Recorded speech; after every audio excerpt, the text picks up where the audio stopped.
Minutes are approved. Public comment. So it's 2-minute opportunity for citizens to voice their opinions to the committee of the whole. Committee of the whole will not respond as it may conflict with open meeting laws. Any public comment?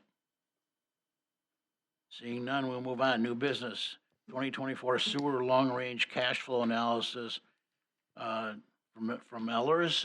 Are you here? Hi, how you doing? I am here. How you doing, John? I'm well. How are you Good to guys? see you again. You as well. Thanks for having me tonight. My colleague Peter Curtin here as well. So we presented this to the Utility Commission and now on to the Committee of the Whole in terms of just an update on the long-range cash flow analysis for the sanitary sewer utility. So I'll walk through the presentation tonight. It's the same presentation that we gave to the Utility Commission. So Is it off? say, did I just lose?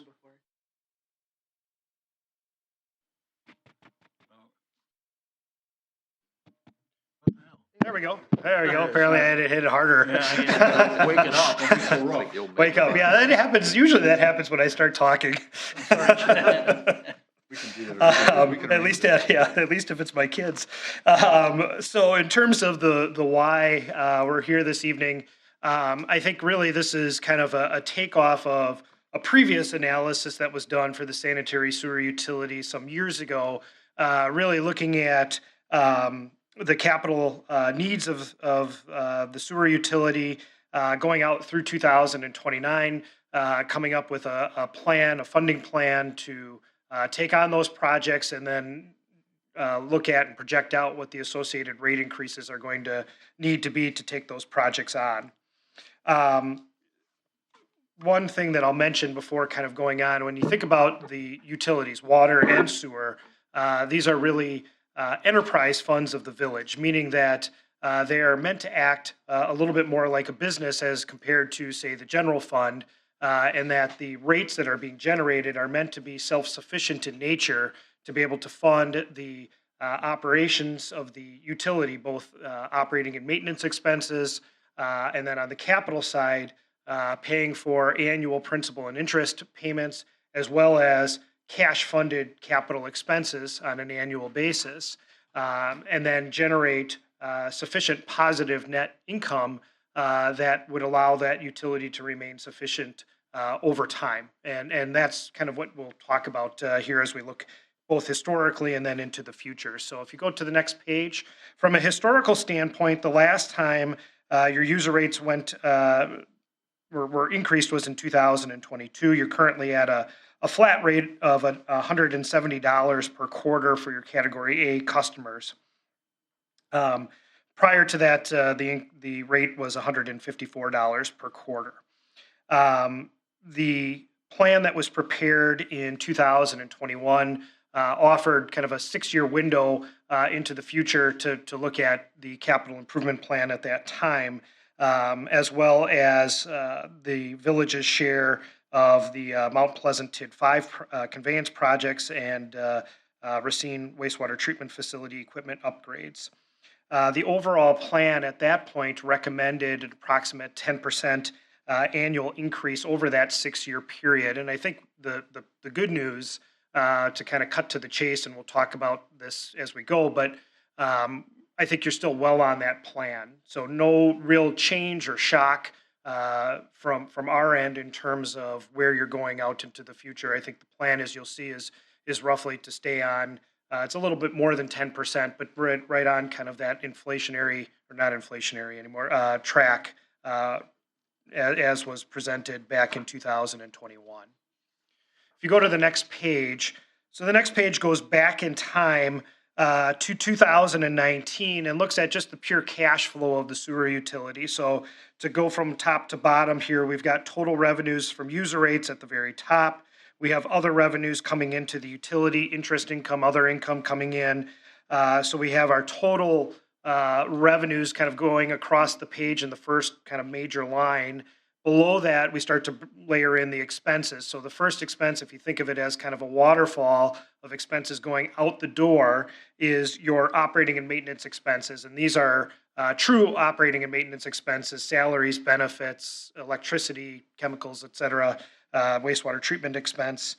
You then have your existing principal and interest payments for debt related to the sanitary sewer utility.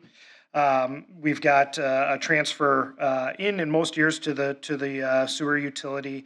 And then going out the door, we've got cash funded capital improvements, and then we may be supplementing in debt service or debt that was issued in any one year. So what you can see going across the page is that you issued debt in 2019.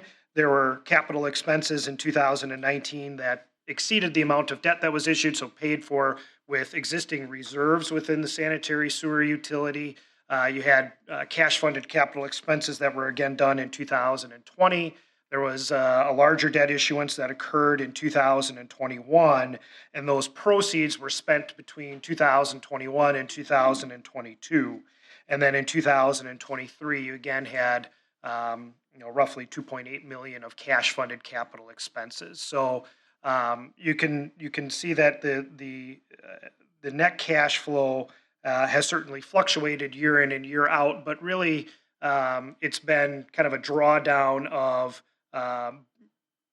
debt funds in waves between 2019 and 2021. And the very bottom of the page shows the total restricted and unrestricted cash balance of the utility. So you can see that has also ebbed and flowed as you have bond proceeds coming into the utility, and then you're spending that out as you're doing capital improvement projects. So the question you may be thinking, and if you go to the next page, is we've got reserves. How much reserves should we have, particularly in light of the fact that we're talking about capital improvement planning over the next several years? So this is a question that we get asked very frequently when we get involved with utilities. And one of the benchmarks that we'll look at is at least 4 months of operating and maintenance expenses and 100% of next year's debt service payment as kind of the bare minimum that we want to see the utility have. If we're above that line and we have capital improvement projects coming up, we can consider spending that cash down. If we're really right at that line or below, then as we have capital improvement projects coming up, most likely we're talking about not using cash and using debt, okay? And that kind of changes when we talk about very large capital improvement projects. In most cases, you're needing to debt finance those projects. So the line on this bar chart on the left-hand side, the line is your ending cash balance tied back to your financial statements between 2019 and 2023. The bars that you see going across the page, that represents that minimum fund balance target. So 4 months operating and maintenance expense plus 1 year's worth of debt. And you can see that jumped up in 2021, and that really represents the bond proceeds that you had coming in that 1 year, and then you spent it down the next year. So it's not like you had just a magic influx of cash. Those were debt proceeds that came in, you spent it down the next year in terms of project expenses going out. If you look at the far right-hand side of that chart in 2023, your ending balance is really right on top of or slightly above kind of that minimum target standpoint. So you're really right on line with kind of keeping a reserve balance that is, just above minimum fund balance target. The other thing that we look at, and this is shown in more detail in the actual analysis itself, is Moody's and Standard & Poor's number of days cash on hand that they have in their rating scorecard metric, and I'll talk about that in a second as well.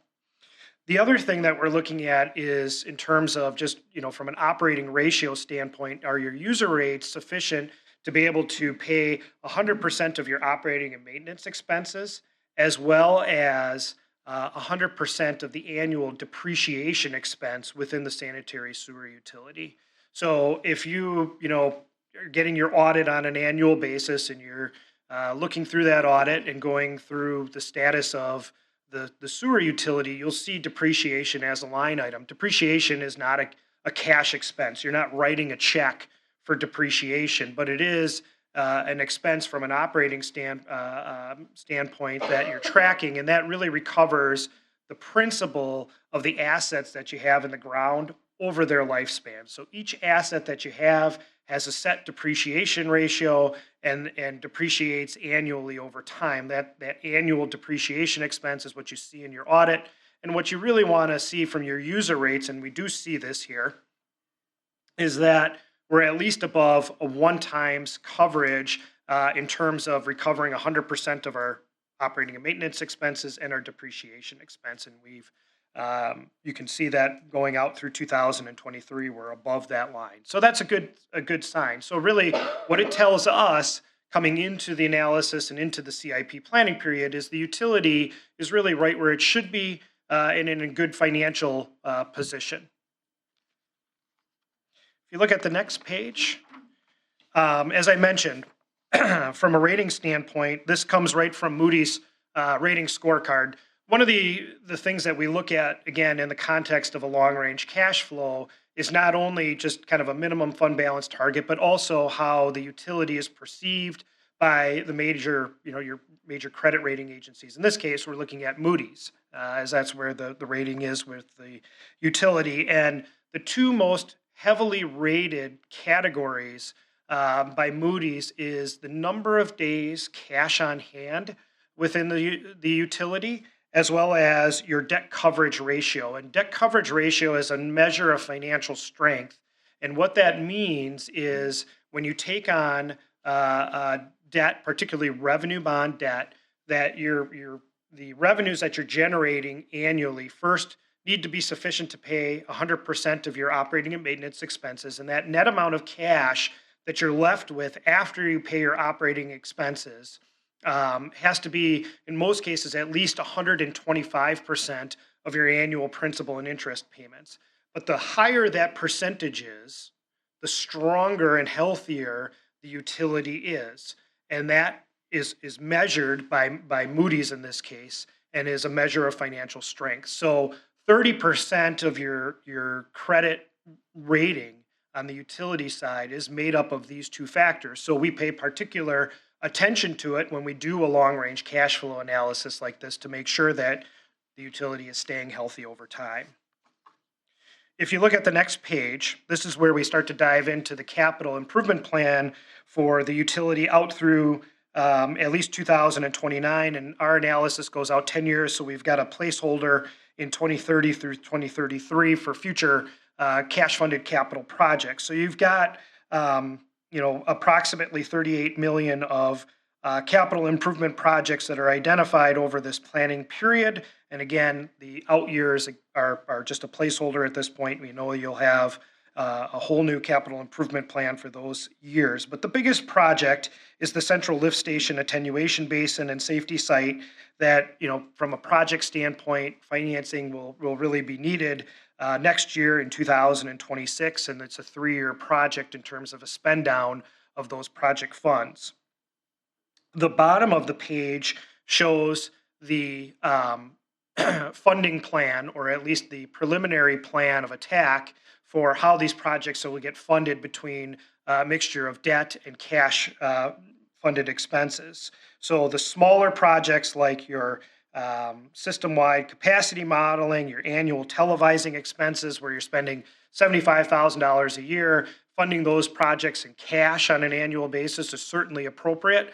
When you talk about the Central Lift Station project at $22.6 million over a 3-year period, that project is certainly a candidate for debt financing. In this case, the village has preliminarily identified the state's Clean Water Fund Loan Program, which is a subsidized loan program that's run through the Department of Natural Resources and Department of Administration as the preliminary funding source for that project.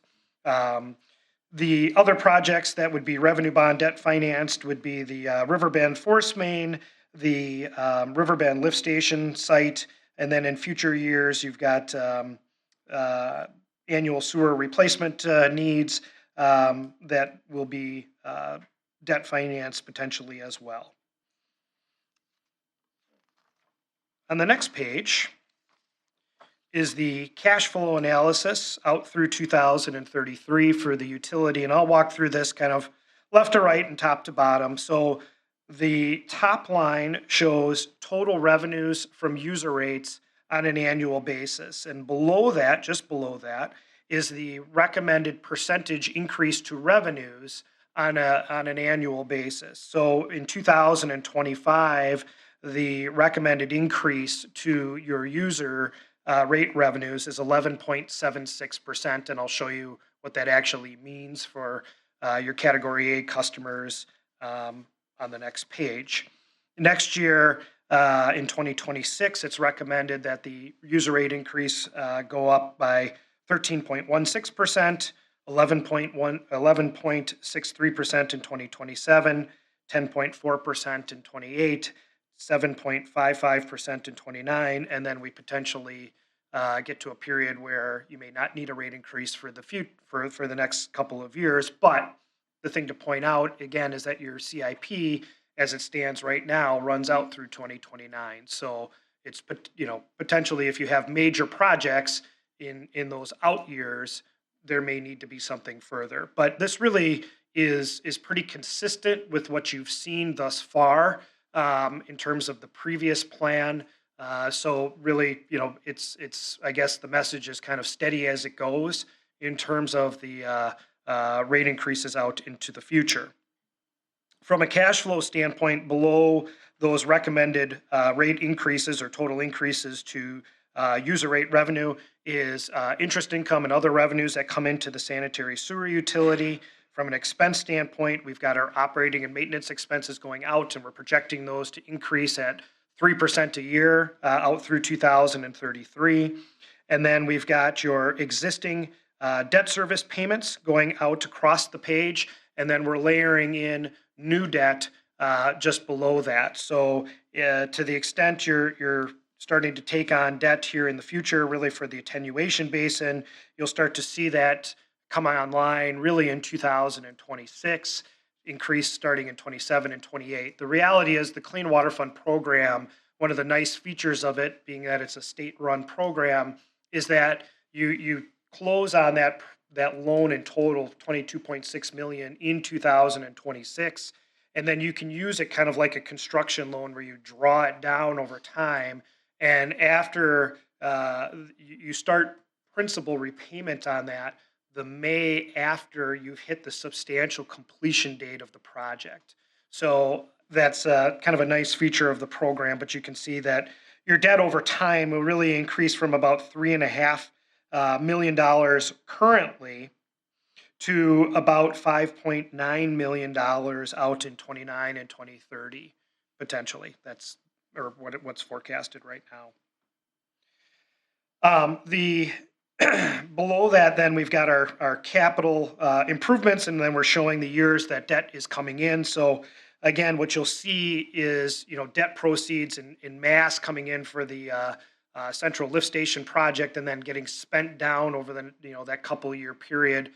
In reality, Clean Water Fund program again will allow you to kind of draw those funds down. So we're showing it all as a lump sum, but the reality is you'll see it kind of drawn down over time. You'll which is a nice feature of the program. Below that, we're tracking your restricted and unrestricted total capital reserves, and then projecting that against those benchmarking targets to make sure that the use of cash is warranted and not putting you in a position where even with the rate increases, you're going to draw those reserves down below a safe level, and you're not. So what does this all mean for the average resident and the average residential bill? If you go to the next page, you can see that. That's page 9 of the analysis or PowerPoint. We've got water and sewer here shown together. We're assuming water stays flat. The reality is we know it won't over time, but we're assuming that right now just for the purpose of the analysis, so you can see your bill on a quarterly basis and then annually. So if you look at kind of the middle of the page that shows the sanitary sewer portion, right now, again, that average or the Category A customer pays $170 a quarter. It's recommended that go up to $190 a quarter, or $20 increase this year, a $25 increase in 2026 and 27 and 28, and then another $20 increase in 2029. So you really top off. Did I lose this again, or is it still on? You top off at about $285 a quarter. between now and 2029. Lot of money. $1,200 a year for sewer. So from a recommendation standpoint, those rates recommendations would be, at least for 2025, would be the recommended course of action. And then for 2026 and beyond, we've got projected rate increases in place, and certainly the cash flow analysis now is at a point where it can be updated on an annual basis to ensure that you're on track with those increases. If project costs increase or interest rates increase, or on the flip side, if project costs decrease or interest rates come down, these rates can be adjusted accordingly. So it's a lot to get through, but certainly happy to answer any questions. Questions? Answer? Of course. Just in general, really nice information. If we had a major expansion, or bringing sewer into an area where it hadn't been before, that would not be accounted for in just what you've given us here. Correct. Anything outside of the CIP that you see on here Right. would not be accounted for, as would the additional users and the potential additional revenue from those users. What else? Big jump. I asked mine last week. You asked yours already? Dylan? I guess we get stuck with this. Thank you, John. Thank you all. Have a good night. Thanks. Thank you. Very cogently presented, Yeah. even though I might have to study it 100 A lot of times. numbers to there. grasp it. Well, you know how to reach us if you have questions. Thank you. 3 o'clock in the morning. No, I Call Peter at 3 o'clock in the morning. no, I pay for my mom's. Okay, moving on to sole source of floor scrubbers. Who wants to juggle this one? Mr. Ryan? It's a pretty complicated one to present. Floor scrubbers, who want to buy one? We had in the CIP for 25, we had a couple floor scrubbers in the budget. I wanted to request a sole source to go through NASCO because they're an authorized seller of the company just down the street. We found out makes floor scrubbers, and right on Douglas and South Street, right over by the airport. So we actually tested this in person. Jay, our custodian, was able to kind of get a hands-on approach, and we want to buy local as well as utilize the floor scrubber that we found because it worked well. So ultimately, the short version is staff recommends that we get a sole source request in NASCO to work with RPS Corporation and get a floor scrubber. Make a motion to approve your request for a sole source for your floor scrubbers with NASCO As presented. As presented, yeah. as presented. Can I have a second, please? Second. Quickly? All in favor? Aye. Aye. Rochester Lateral, Gorney Park. Still in the sewer. I can take Oh, this one. Todd, I'm sorry. I'm looking no. for the engineer to speak. Right, right. Well, so it's just I'll help. kind of at the beginning phases here, but we have had it and looked at it. So what was in the packet is basically the map shows where the easement would be and the temporary easement. There is some contractual language that would go with that. We Energy is just looking to shore up kind of their easement options for this Rochester lateral that will be coming through at some point. So part of that would be that there's payment that comes with that. And so really all we're looking for tonight is just a recommendation for approval from the committee of the whole to go to the village board pending legal review of that document. We'll give that to you at the next village board meeting. Thank you.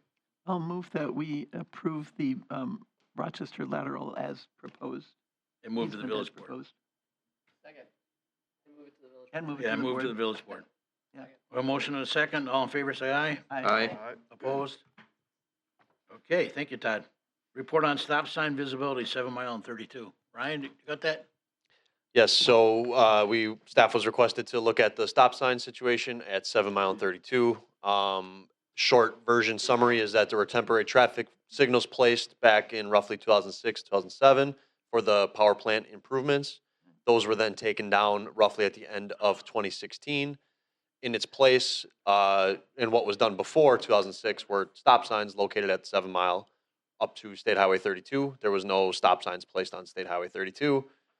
In addition, they added advanced warning. There were 2 stop sign ahead signs on both sides of the street leading up to 7 Mile and 32, as well as flagged signs that represented this change in the stop signs. So that's been ongoing since, we'll call it roughly the beginning of 2017. And those flags were left up for a short period of time, usually 1 to 2 years. In regards to this specific situation, there was an accident that was reported and that occurred in 2024 at the end of the year, roughly November.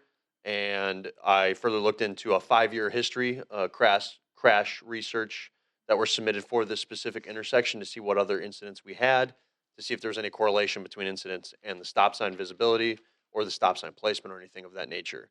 I found 6 incidents at this intersection, of which none were related to visibility of the stop sign or anything kind of related to that.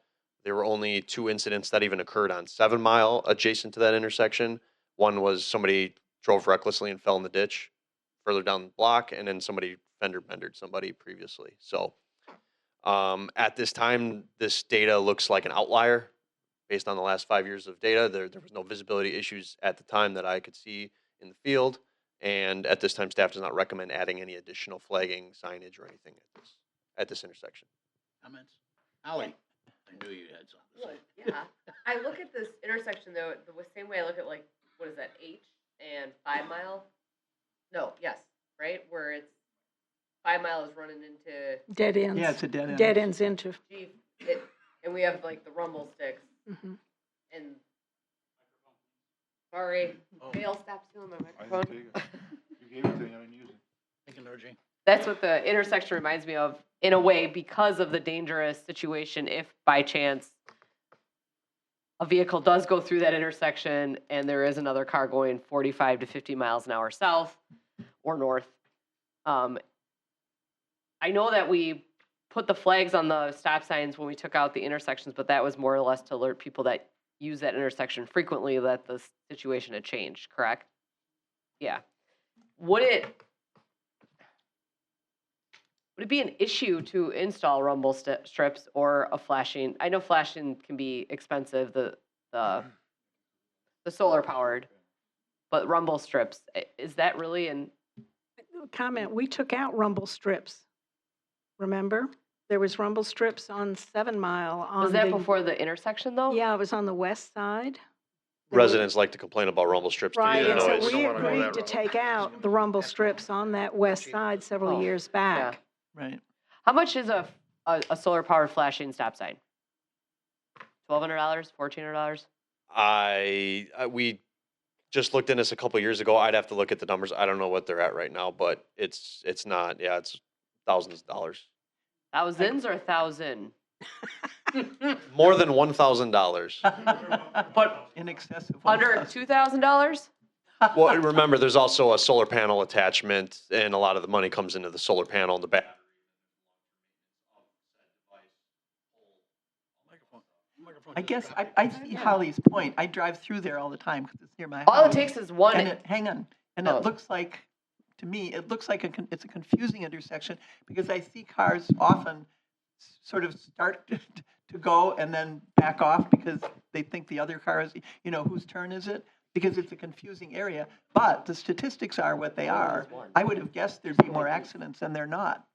So. I believe it is a difficult visibility intersection from the State Highway 32 perspective. You're heading southbound, you're kind of coming over the crest of a hill. Unfortunately, I don't have the jurisdiction to modify the State Highway 32, and that would be something that would fall under their jurisdiction. But as far as, yeah, as you mentioned, you're correct. The statistics don't represent any sort of issue outside of this outlier, Yeah. unfortunately, that occurred, which I apologize that it did, but Nancy, did you have a comment? Yeah, my question would be, so we took those rumble strips out previously because it was requested by the homeowner in that area. Public comment. How expensive is it to add rumble strips back? I do not know the cost of that right now. To follow Holly, are we in thousands with an S, or we don't? Staff is not equipped to handle the installation of something like this, so I would say in the thousands just to get somebody to get out there, let alone to install them per MUTCD standards. Okay. Dale, did you have a comment? Yes, I do have a comment. Am I on? Yes. On the northwest corner of that intersection, there's a bunch of trees and brush, and the visibility's absolutely terrible there. I don't know who owns that piece of property, but somebody has to own it, and there should be no reason we can't go in there. We got our own highway workers that go in and cut down some of that brush. You'd have much better visibility to the north. if you're going east. Like when you're trying to make a right or Sorry, left public turn. comment's over, I'm sorry. My apologies. Do you understand what I'm saying? I am not sure necessarily exactly where the specific visibility concerns are. I know the corner you're obviously referring to and where the brush is, but as far as that's not necessarily where a stop sign is, but I can have No, the stop public. sign's on the other side. Yeah, where because that- they where have that two on each brick side. Building is. Yeah. I can look and see if there's any right-of-way concerns as far as the brush overgrowth is concerned that I have jurisdiction over Yeah. and 'cause do that, part but of it- beyond Can you that, do anything on the state highway? No. We can't do anything on that at all. But if it's brush and we're in there cutting on 7 Mile Road, then we could just cut a little bit more on Douglas Avenue and nobody would be concerned. if you have a If they want to specific, come after us, let them. if you I have a really don't specific think anybody request, would I be can reach concerned. out to the county I think we're that does suggesting maintenance Okay. work for 'em. Holly, you got the floor. I make a motion to request that the village provide us with a cost estimate for a flashing red stop sign Or One- rumbles. or rumble strips, but I think Oh. a flashing red would be more cost effective On or 7 Mile. on 7 Mile eastbound at Highway 32. Just one, not one for the other side, just the one side. I'll second that motion. A flashing red stop sign. Is it possible that we could at least put flags back? We have a Yeah, motion on the that's what floor I was for, gonna suggest. we have a motion on the floor for a stop All right. sign. It's on 7 Mile. And a second, all in favor? No, hold on, Lee's hold got it. on, Lee hold has it. on. I'm sorry, is there discussion on the stop Lee. sign? I did. Sorry, Lee, I'm sorry, Lee, go ahead. Trying to get out of here. I've taken that route to Milwaukee for 25 years on a daily basis. I've never seen an accident there. I agree with Dale. There is some obstruction that could be taken out of there, would help. Rumble strips on 7 Mile are not going to help anything. The problem, and I take it, like I said, every day, the problem is cars, especially from northbound, are going well over 45 miles an hour. And there's a little rise in the road there, so if you don't look twice, I've done it myself, where I pulled out and somebody's bearing down on me because they're going 55 or 60. So rumble strips on 7 Mile, in my opinion, will do absolutely no good at all, and all you're gonna do is make the neighbors mad. But as Ryan said, this is an outlier. I don't think we should overreact too much here. Where did the car come from that T-boned the car on 32? Was it going eastbound or westbound? The person that blew the stop sign was heading eastbound on 7 Mile. Okay, now that's got to be really unusual because across the street, it's a dead end. There's hardly any traffic that's going to go across that road. So this is a very unusual circumstance. The police report did not indicate any, as I have listed, there were no other special circumstances other than that there was just disregarded the stop sign. Yeah, okay. Okay, so I'll remind everybody, we have a motion on the floor to price up a stop sign, a flashing stop sign. Is there any other At- discussion on At that? 32. So on the motion to price it up and give it back to us, all in favor say aye. Aye. Aye. Opposed? Ryan, does you have some tasks to do? Thank you. Suggested items for the next meeting agenda? Tom? Yes, Nancy, Fran? I don't know why I'm doing it. I'm down here. Fran, hi. I don't Yeah. even know that this needs to be on the committee of the whole, but the last several times that at least a potential quorum and sometimes an actual quorum of the board has been at something other than a meeting. For example, at the ribbon cutting for the juvenile detention center. I'm not, I feel as though maybe this has fallen between the cracks. Our clerk used to notice that up whenever there was anything like that. And this was like the second or third time when we had such an occasion and it wasn't noticed. So I just think under open records law, somebody needs to be in Absolutely. charge of it. All right. Absolutely. And Whoever if it is. the board members Alright. would please notify me of such events, because I was not aware of that, I would be happy to post that notice. Okay, that's not a Our meeting job. agenda item. Anybody have anything to do on the next committee of the whole? Nobody, It's not a village-sponsored event. I think that's between you Excuse me. guys. Anybody have anything to be put on the next committee? I'm of the whole thinking. Agenda. Seeing- Ryan, wait, hold on. Ryan, did I have that one from Parks that I'm almost forgetting? Yes, sorry, we have one for the next. I almost forgot from Parks. Sorry. Quick. What is it? Review and discuss Chapala Park Prairie conversion. presentation, we'll be getting some information on a basically free prairie installment for Chapel Park. Where's that park? That's on Lake Michigan and Crescent. Lake Michigan. Oh, yeah, I know. Yeah, Real nice. so that, sorry, Yeah. almost forgot. Anything else? Seeing none, we are adjourned. Thank you, everybody. Thank you. Ryan, can you